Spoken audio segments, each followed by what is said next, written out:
पैगंबर मोहम्मद साहब के नाम पर लोग बिना किसी आधार के सड़क पर शोर कर रहे हैं, पत्थरबाजी कर रहे हैं, लोगों की भावनाओं को भड़का रहे हैं, उस बात के लिए हिंसा कर रहे हैं जो हुई नहीं है। मगर हिंदू देवी देवताओं को लेकर जो आपत्तिजनक बातें हुई हैं, उस पर हर जगह खामोशी है। एक महिला खुलेआम करोड़ों सनातनियों के आराध्य के लिए अपशब्द बोल रही है। जब नवरात्र चल रहा है तो 100 करोड़ से ज्यादा सनातनी मां दुर्गा की पूजा कर रहे हैं, तब वो महिला मां दुर्गा के लिए ऐसी विषैली भाषा का प्रयोग कर रही है जो बहुत अधिक अपमानजनक है।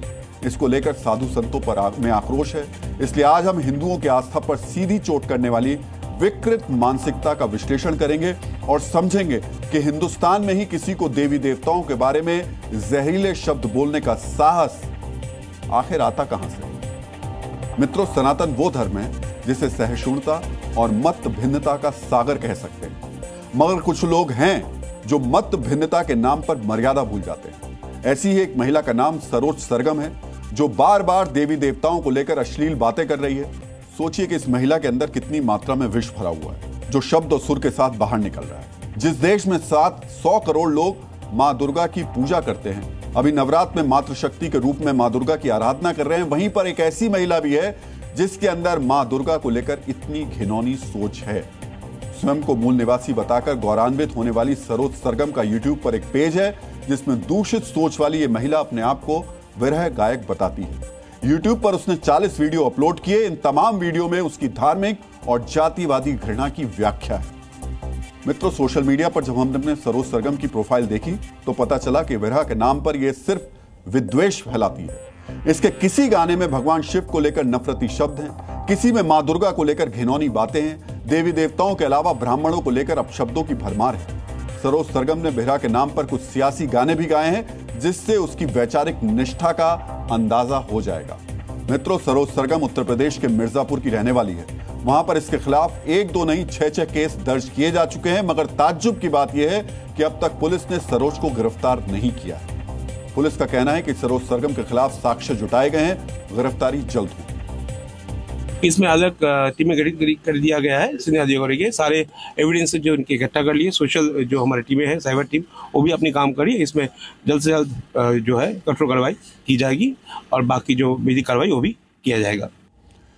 पुलिस अब तक सिर्फ साक्ष्य जुटा रही है और सरोज सरगम सोशल मीडिया पर आकर फिर से अपने विषैले और घिनौने शब्दों को दोहरा रही है।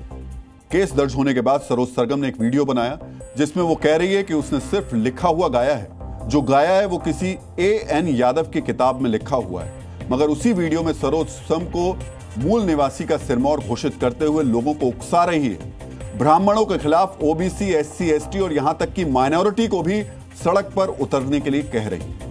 विरह गायन के नाम पर सरोज जिस तरह समाज को बांटने की कोशिश कर रही है या साजिश रच रही है, जिस तरह देवी देवताओं के लिए अभद्र टिप्पणी कर रही है, उससे हिंदू संगठन में आक्रोश है।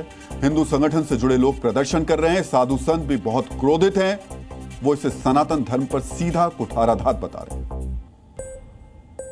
इस वीडियो में जिस प्रकार से माता दुर्गा को लेकर के टिप्पणी की गई, ब्रह्मा विष्णु महेश को लेकर के टिप्पणी की गई और होलिका को लेकर के टिप्पणी की गई, तो ये सारी चीजें ये बता रही हैं कि सनातन धर्म को खंड खंड करने की ये वामपंथी विचारधारा की कोशिशें हैं। जो कोशिशें नाकाम होगी, उत्तर प्रदेश सरकार से हमारा यही मांग है कि इसके ऊपर कठिन से कठिन कार्रवाई की जाए।